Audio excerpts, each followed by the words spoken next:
మొన్న యువత పోరు అని చెప్పి వైఎస్ఆర్సీపీ ప్రభుత్వము పెట్టారు. ఒక చాలా పెద్ద ఎత్తున కార్యక్రమం పెట్టుకోవాలని చూసుకున్నారు, కానీ ఒక కార్యక్రమం నిర్వహించారు. దాంట్లో భాగంగా కొంతమంది నాయకులు అనవసరంగా పిచ్చి పిచ్చి మాటలు మాట్లాడుకుంటూ, మరి మొన్న ఎవరో సిద్ధార్థ రెడ్డి వచ్చి మాట్లాడాడు. పాపము స్క్రిప్ట్ రాసిన వాళ్ళు ఒక రోజు ముందు స్క్రిప్ట్ ఇచ్చినట్టున్నారు, బాగా చదువుకొని వచ్చి మాట్లాడుతున్నాడు. ఏంలే, చాలా నెలల నుంచి పాపం ఆయనకు యూట్యూబ్లలో, ఫేస్బుక్లలో, సోషల్ మీడియాలలో షేర్స్, లైకులు రాక మళ్ళా ఇప్పుడు వచ్చి నోటికి వచ్చిన మాటలు సీఎం గారిని, పవన్ కళ్యాణ్ గారిని, లోకేష్ అన్నను అందరినీ మాట్లాడడం అనేది నేను ఖండిస్తున్నాను. ఈరోజు ఆ రోజు అన్నాడు, కార్యకర్తల గురించి మాట్లాడుతున్నాడు. 9 నెలలుగా మరి కార్యకర్తలు, నమ్ముకున్న కార్యకర్తలు చాలా మంది ఉండొచ్చు అతనికి. మరి 9 నెలలుగా కార్యకర్తలని గాలికి వదిలేసినాడు. మరి కార్యకర్తల గురించి మాట్లాడే అర్హత ఇట్లాంటి రౌడీ నాయకులకు ఉందా అని నేను ప్రశ్నిస్తున్నాను. ఆనాడు ఏమన్నారు, కార్యకర్తలను అరెస్టు చేస్తున్నారు, అరెస్ట్ల గురించి పాపం ఈయన మాట్లాడుతున్నాడు. నేను నిన్నాను కార్యకర్తలతో, వాళ్ళు అధికారంలో ఉన్నా కూడా, వైసీపీ అధికారంలో ఉన్నా కూడా నేను నిన్నాను, నా కార్యకర్తల వెంట నేను పోరాడినాను. వాళ్ళ పైన కేసులు పెట్టినా, వాళ్ళ పైన ఎన్ని దౌర్జన్యాలు చేసినా నేను నిన్నాను. అట్లా నేనే కాదు, కార్యకర్తను కాపాడుకున్నారు అధికారంలో లేకపోయినా అంటే అది కేవలము Telugu Desam party, Janasena, BJP party ముగ్గురు కూడా కాపాడుకున్నారు తప్ప వీళ్ళు కాదు.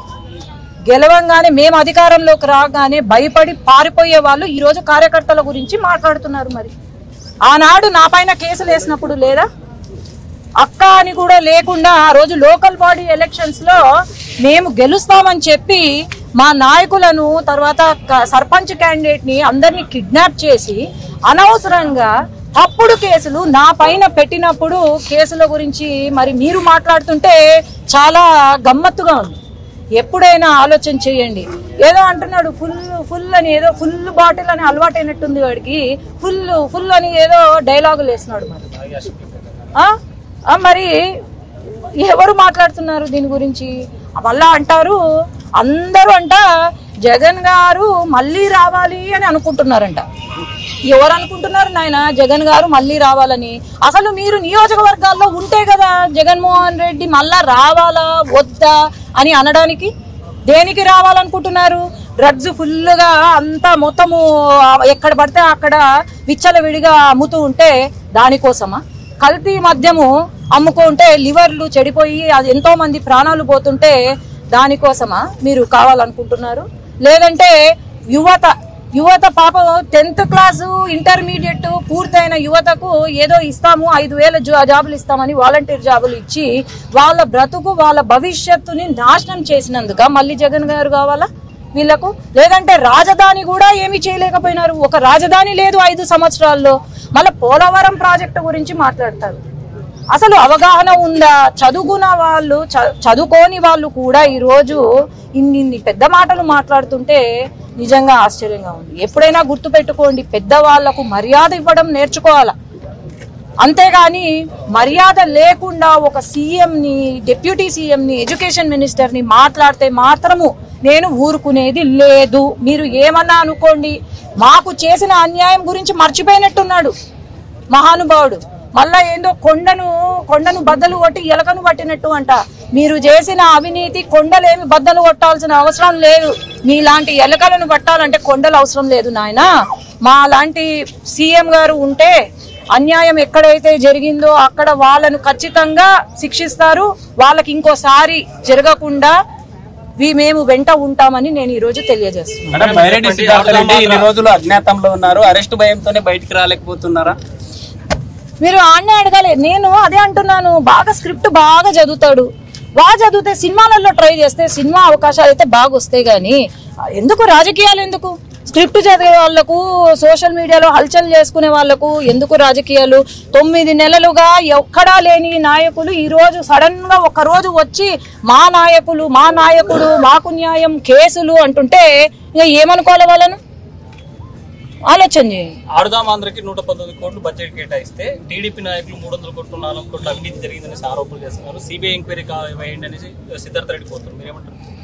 కాదన్నా, అవినీతి జరిగిందంటే ఖచ్చితంగా అది 1 కోటి రూపాయలు కావచ్చు, 10 కోట్లు కావచ్చు, 100 కోట్లు కావచ్చు, అవినీతి అవినీతే. అది ఖచ్చితంగా బయటికి వస్తుంది. ఆడేదో స్క్రిప్ట్ రాసుకొని 300 కోట్లు 200 కోట్లు అని మాట్లాడితే కాదు. అదే అంటున్నా, ఏదో పెద్ద కొండను తవ్వి ఎలకను కొట్టినట్టు అని ఏదో డైలాగ్ కొట్టినాడు కదా, ఆ ఎలకను కొండను తవ్వాల్సిన అవసరము లేదు. ఖచ్చితంగా ఎక్కడ ఏం జరిగిందో అవినీతి జరిగితే మాత్రము జరిగింది అని అంటున్నారు. ఖచ్చితంగా వాళ్ళకి శిక్ష అయితే ఉంటుంది. అంటే మీ నాయకులంతా అసెంబ్లీకి తాగి పోయి మాట్లాడుతున్నారని చెప్తున్నారు. ఎవరు తాగి అసలు అసెంబ్లీకి వీణ కనీసము నియోజకవర్గంలోకి రావట్లేదు. మరి అసెంబ్లీలో తాగుతున్నారు అని మాట్లాడతాడు. ఎవరు తాగుతున్నారు? వాళ్ళు గుట్కా ఆడ క్యాసినోలు నడిపినప్పుడు లేదా డ్రగ్స్ విపరీతంగా 5 సంవత్సరాల క్రితం విపరీతంగా స్కూల్ పిల్లలు కూడా డ్రగ్స్ తీసుకుంటూ ఉన్న ఇవి చూసాం మనము. అట్లాంటప్పుడు మరి తాగి అసెంబ్లీకి వెళ్తున్నారు అని అంటాడు. ఎట్లంటాడు తాగి అసెంబ్లీకి వెళ్తాడు అని? నేను చూపిస్తా ఎవరు తాగుతున్నారు, ఎక్కడ తాగుతున్నారు. మీ విజయవాడ కేంద్రము, విశాఖపట్నం కేంద్రము, లేదంటే హైదరాబాద్ కేంద్రాల్లో ఏమున్నాయి, అన్ని ఏమి కార్యక్రమాలు జరుగుతున్నాయి కూడా నేను చూపిస్తాను.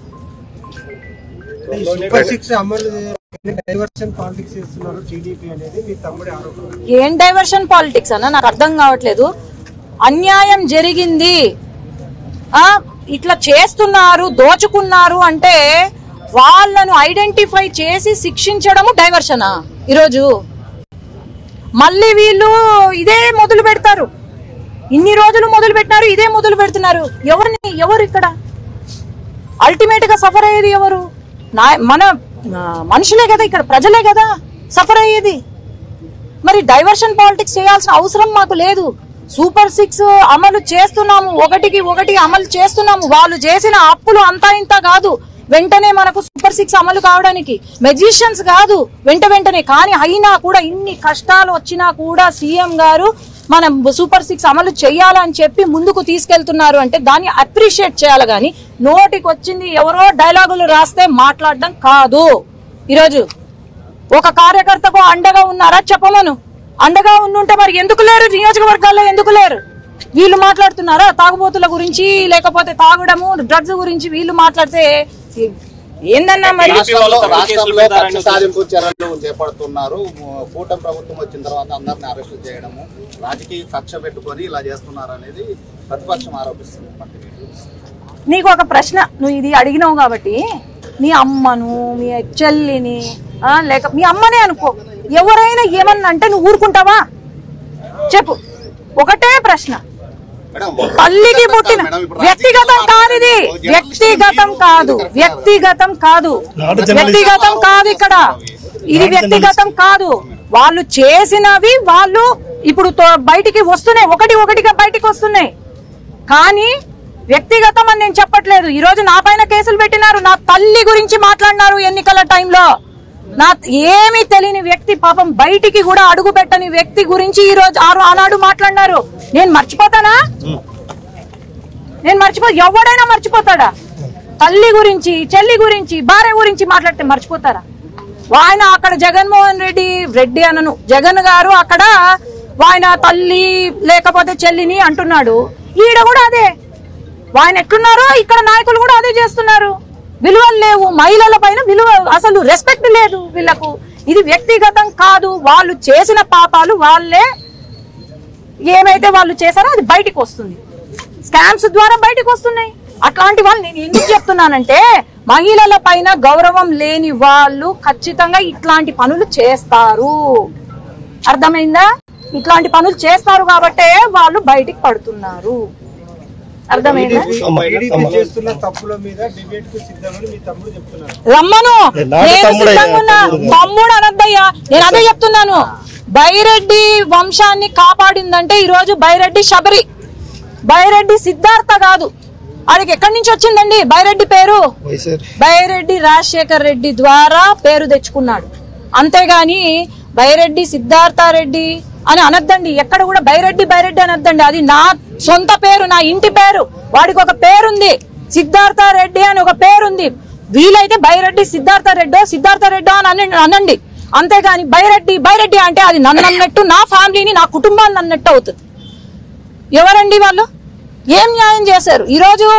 ఏం మంచి చేసినారు చెప్పండి, ఒక్క మంచి పని చూపించండి నాకు. లేదు కదా మరి. బైరెడ్డి సిద్ధార్థ రెడ్డి అని డైరెక్ట్ పేరు ఆయనే పెట్టుకుని బ్యానర్స్ కానీ లేకపోతే ఎక్కడ రాసిన అధికారికంగా అదే చెప్తున్నా, ఏమన్నా పెట్టుకో, ఇంటి పేరు ఏం పోదు. అని వాళ్ళకు కూడా ఒక పేరుంది కదా, సిద్ధార్థారెడ్డి అని పేరుంది కదా. ఎందుకు ప్రతిసారి బైరెడ్డి బైరెడ్డి అని వేస్తారు? బైరెడ్డి అంటే ఇంటి పేరు. మీరు ఒక ఇంటి పేరుని వాడుతున్నారంటే అది మొత్తం ఇల్లు మా ఇంటిని అన్నట్టు. అర్థమైందా? అది పేరుంది. ఇప్పుడు ఈరోజు బైరెడ్డి అంటే ఏ బైరెడ్డి? నేనున్నాను కదా, ఒక ఎంపీగా నేనున్నా. Byreddy Shabari is MP of Nandyal. Whom are you targeting if you say Byreddy in the media? అది